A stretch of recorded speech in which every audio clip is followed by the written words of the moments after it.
அண்டச்சராச்சரத்துக்கு ஒரு சொரூபம் இருக்கு, அண்டச்சராச்சரத்தோட நாம ரூபங்கள் அந்த சொரூபத்து மேல ஏத்தப்பட்டிருக்கு, அதை நீக்கி அந்த சொரூபத்தை பார்க்கணுங்கிறது கௌடபாதாச்சாரியாளுடைய ஒரு கம்பீரமான செய்தி.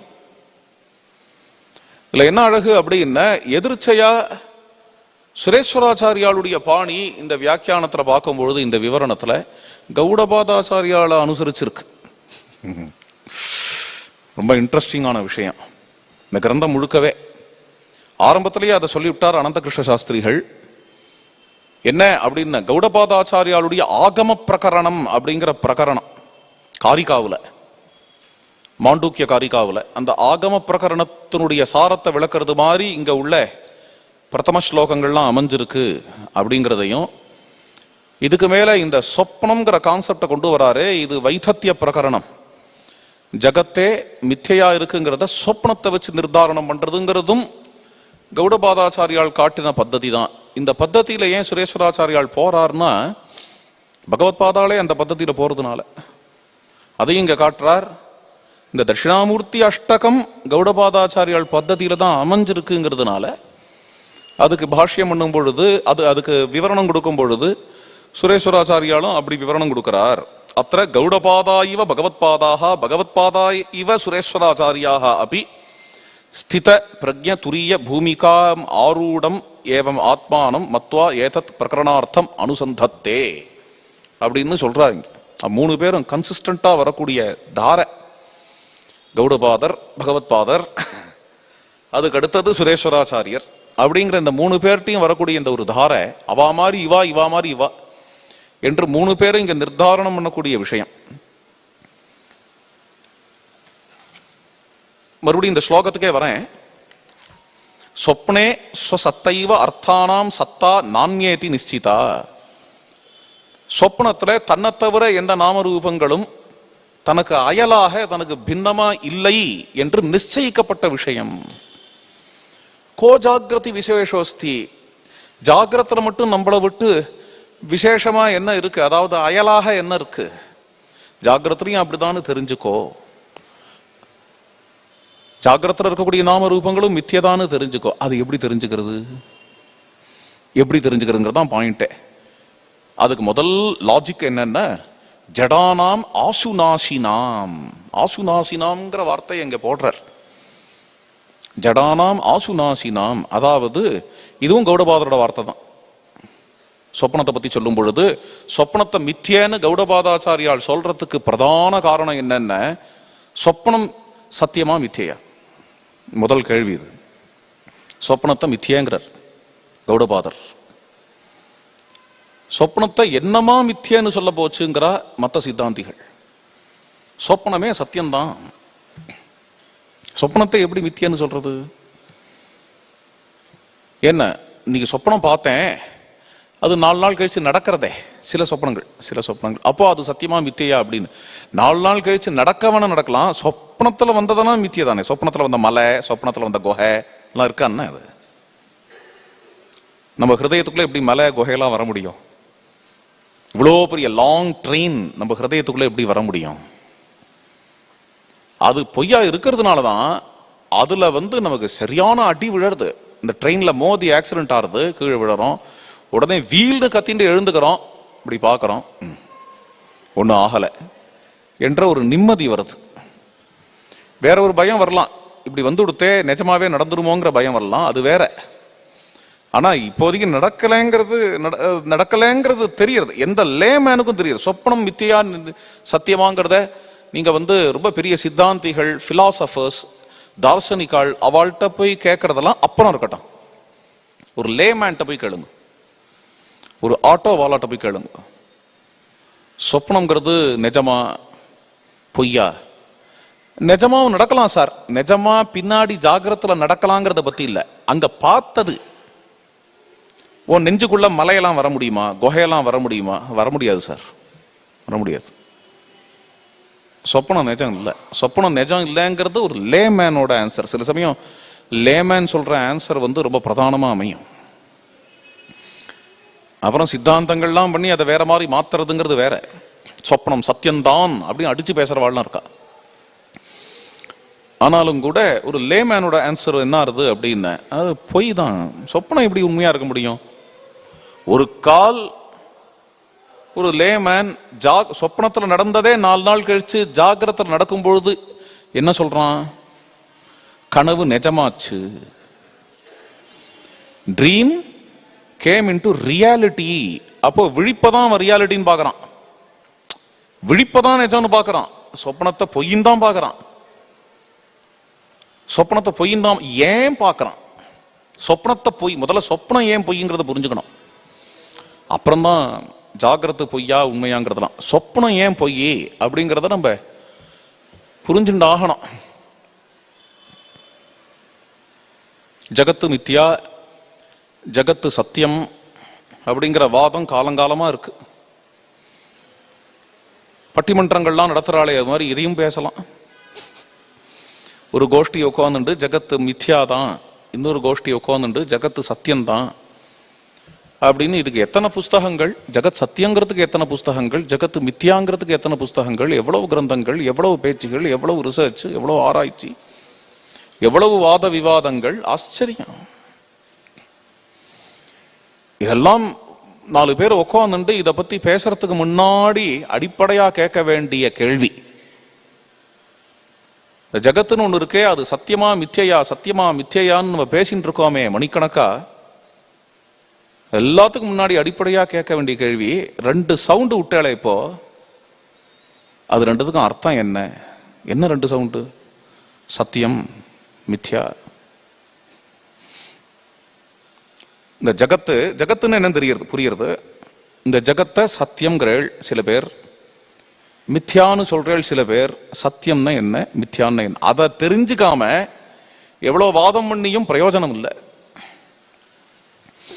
எவ்வளவு வாதம் பண்ணியும் பிரயோஜனம் இல்லை. சத்தியம்னா என்ன? பிரம்ம சத்தியம், ஜெகன் மித்யா.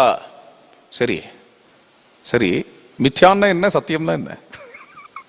மித்யாங்கிற வார்த்தைக்கு அர்த்தம் என்ன, சத்தியம்ங்கிற வார்த்தைக்கு என்ன அர்த்தம் என்கிறத புரிஞ்சுட்டாதான் இது புரியும். ஜகத்து மித்தியமா சத்தியமாங்கிறதெல்லாம் அப்புறம் இருக்கட்டும். மித்யான்னா என்ன, சத்தியம்னா என்ன? வார்த்தாஜாலங்கள்ல நிறைய இருக்கலாம். விதுஷாம் கிம் அசோபனம். வித்வான்கள் எப்படி வேணா அலங்காரம் பண்ணி வார்த்தைகளை விடுவா.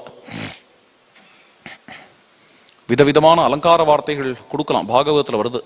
வித்வான்களுக்கு எதுதான் அசோபனம், எந்த வார்த்தை தான் சில பேர் பிரகிருதியை 24ங்கிறா, இன்னும் சில பேர் 36ங்கிறா, சில பேர் 64ங்கிறா. எப்படி புரிஞ்சுக்கலாம் கிருஷ்ணான்னு கேட்கறான் உத்தவன். அது கிருஷ்ணன் சொல்றான், வித்வான்கள் அவாவா அறிவுக்கு எட்டினா மாதிரி இப்படி வேணா பிரிச்சு பாப்பா. அதெல்லாம் பிரிச்சு கொண்டாடுவா. பிரகிருத்தியை அப்படி இப்படிலாம் கொண்டாடிட்டு போட்டோமே, இப்ப என்ன பொழுது போகணும் இல்லையா? பிரகிருத்தியை கொண்டாடுறவா கொண்டாடட்டும் அப்படின்னு அழகா பதில் சொல்றார். அப்போ மித்யா சத்தியமாங்கிறதுல முதல்ல மித்யான்னு என்ன, சத்தியம் டெர்மினாலஜி இருக்கவே இருக்கு. வெர்போஸ் அங்கதான் பாயிண்ட் வருது. சத்தியம்ங்கிறதுக்கு அர்த்தம் என்ன அப்படிங்கிறது முக்கியம். உபனிஷத்து பாஷ்யத்துல, அதாவது தைத்திரிய உபனிஷத் பாஷ்யத்துல ஆச்சாரியாள் எது முக்காலத்திலையும் பாதிக்கப்படாததோ அதுதான் சத்தியம். திரிகால அபாதிதம் சத்தியம்.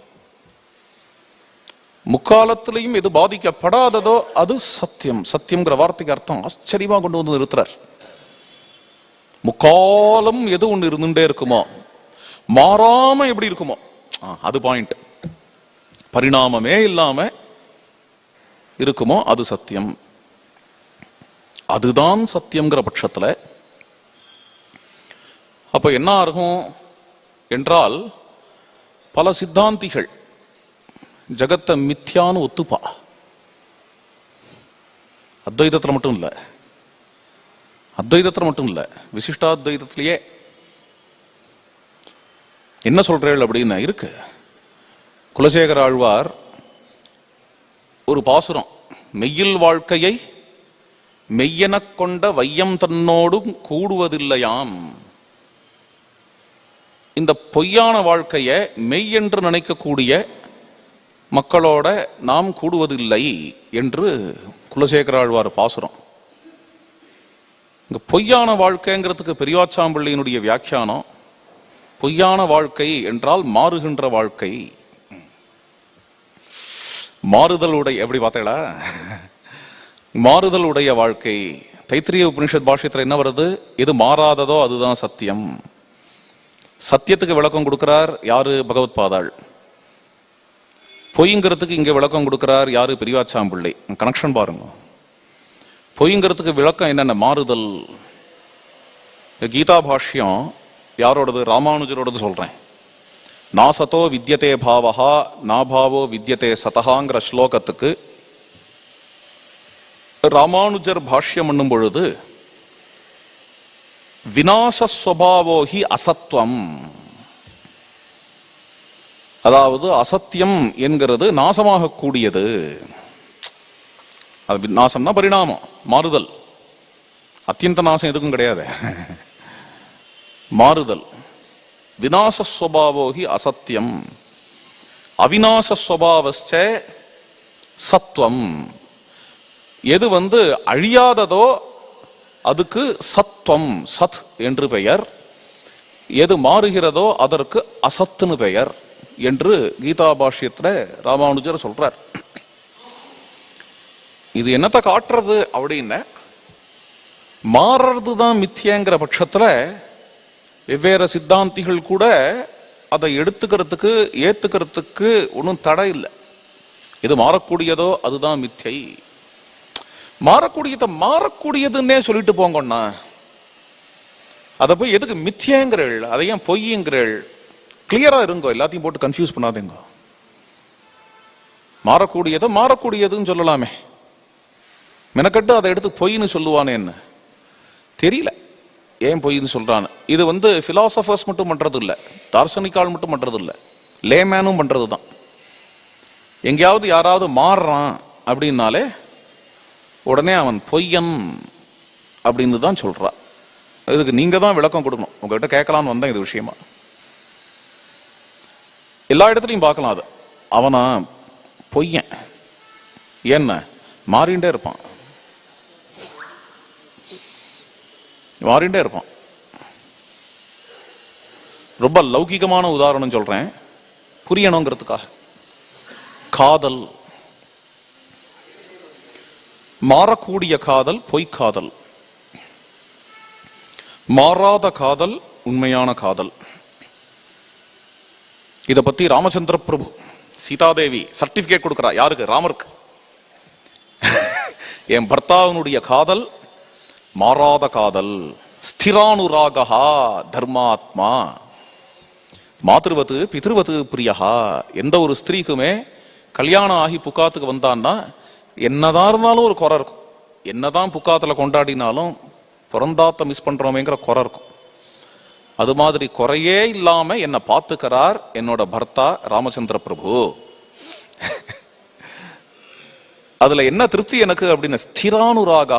அனுராகம்னா பிரேம, ஸ்திரமான பிரேமையுடையவர். அதுதான் அவரோட சத்தியம், அவரோட அன்பு உண்மையானது. காதல் அப்படின்னு லௌகிகமான திருஷ்டாந்தம் ஒண்ணு கொடுத்தேன். இன்னும் ரொம்ப உபாசனா விஷயமான திருஷ்டாந்தம் கொடுக்கணும். அந்த பக்தி, பக்தி ஒருத்தனோட பக்தியை பார்த்து அது அவ்வளவு உண்மையான பக்தி இல்லை அப்படின்னு சொல்லலாம். எப்போ சொல்லலாம் அப்படின்னா, மாறுற பக்தியா இருந்த பக்தி மாறி போயிடுது. பக்தி உண்மைதானே, என்ன பக்தி வரும்பொழுது உண்மையா தான் இருக்குது. காதலே உண்மையாவே அன்பு காட்டுறான் தன்னுடைய பிரியையின் இடத்துல, தன்னுடைய காதலியின் இடத்துல உண்மையாவே, அதாவது ஹிருதயத்திலேன்னு அந்த சமயத்துல அன்பு பொங்குறது. அப்பயுமே அதை போய் காதல்னு சொல்லலாம். எப்போ? 4 நாள் கழிச்சு மாறி விடுத்துன்னு. இங்கிலீஷ்ல அதுக்கு ஒரு வார்த்தை உண்டு, தமிழ்ல எனக்கு வார்த்தை தெரியல, அதனால அதை உபயோகப்படுத்துறேன். இன்ஃபேச்சுவேஷன் அப்படின்பா. தமிழ்ல வார்த்தை கிடையாது. என்ன, தமிழ்ல இன்ஃபேச்சுவேஷன்ங்கிறதே கிடையாது. ஒரு அந்த கல்ச்சர்ல அது இருந்தாதான் பாஷையிலையும் அது வரும் இல்லையா? தமிழ் கல்ச்சர்ல இன்ஃபேச்சுவேஷன் ஒன்னே கிடையாது. காதல் தான் உண்டு, கற்பு தான் உண்டு. எந்த கல்ச்சர்ல இன்ஃபேச்சுவேஷன் உண்டோ அங்கதான் அதுக்கு ஒரு வார்த்தையெல்லாம் வைக்கணும். அதனால வெள்ளக்காரன் வச்சுட்டு இருக்கான் அதை. அப்ப என்ன ஆறுதுன்னா, பாயிண்ட்டுக்கு வரேன். அன்பு பொங்குறது, இந்த பிரியைய பார்த்து அன்பு பொங்குறது. பொங்கினாலுமே 4 நாள் கழிச்சு மாறிடுங்கிற பட்சத்துல அது பொய்யான அன்பு தான், பொய் தான். ஏன்னா மாறுறது, மாறினா அது பொய். அதே மாதிரி பக்தியிலையுமே சீசனல் பக்தின்னு ஒண்ணு உண்டு. திடீர்னு பார்த்தா ரொம்ப பிரமாதமா இருக்கும், ஒரே தெரியா பஞ்சகச்சங்கள்லாம் கட்டிண்டு நெத்திக்கெல்லாம் இட்டுண்டு திடீர்னு பார்த்தா அப்படி ஓஹோன்னு கொண்டாடி அடிக்கடி இல்லை எப்ப பாரு கோவிலுக்கு வந்துண்டு பொய் இல்லை. என்ன அந்த சமயத்துல அப்படி கதை கேட்கும் பொழுது அப்படி ஒரு பகவத் குணம், கண்ணெல்லாம் கலங்கி போயிடுறது, மேனி சிலிர்க்கிறது, எல்லாமே நிஜம்தான், நடிப்பு இல்லை. நடிப்பு இல்லை, ஆனா நடிப்பு தான், பொய் தான். என்ன உள்ளத்துல பகவானை நினைச்சுட்டு தான் உருகிறான், அதனால அது உண்மை. ஆனா 4 நாள் கழிச்சு பகவானுக்கும் தனக்கும் எந்த விதமான சம்பந்தம் இல்லைன்னு உதறி தள்ளிவிட்டு எங்கேயோ போய் நிற்கிறான். பார்க்கிறோம் இல்லையா? இது ஒரு இது ஒரு இன்ஃபேச்சுவேஷன். இதுதான் சீசனல் பக்தி. அப்ப என்னென்ன, இந்த பக்தியை உண்மைன்னு சொல்லுவேளா பொய்ன்னு சொல்லுவேளா? பொய் தான். அந்த சமயத்துல உருகினானே, அந்த சமயத்துல உருகினான் தான், இருந்தாலும் மாறிடுத்தே. அதனால மாற்றம் என்பது ஏமாற்றம். ஏமாற்றம்ங்கிறது மாய, மாற்றம் அப்படிங்கிறது மித்ய. இது ஒரு உதாரணம் சொன்னேன் இல்லையா, பக்தி காதல்னு 2 உதாரணம் சொன்னேன். இன்னொரு உதாரணம் சொல்லலாம். என்ன உதாரணம் என்றால், இந்த வார்த்தைக்கு வியாக்கியானம் பண்ணிட்டு இருக்கேன், ஜடானாம் ஆசு நாசினாம். இன்னொரு உதாரணம் சொல்றேன், நாடகம், டிராமா. நாடக மேடை இருக்கு. இப்போ அடியனுக்கு ரங்கன்னு பேர் வச்சிருக்கு. இந்த ரங்கன் நாடக மேடையில அர்ஜுனனா நடிக்கிறான். அப்படி நடிக்கும் பொழுது இந்த ரங்கன், இந்த ஆள் ரங்கன் தான் ஆடியன்ஸ் எல்லாருக்கும் தெரியும். திடீர்னு அங்க ஒரு கேள்வி வருது. ஒரு குழந்தைய பார்த்து கேளுங்க அந்த கேள்விய. இப்ப வந்திருக்காரே அவர் ரங்கனா அர்ஜுனனா அப்படின்னு கேளுங்க. அந்த குழந்தை மழல வாயால சொல்லும், ரங்கன் தானே, ரங்கன் தான். பின்ன அர்ஜுனனா இருக்கார், நடிப்பு. அர்ஜுன் தான் நடிக்கிறார், ஆனா ரங்கன் தான்.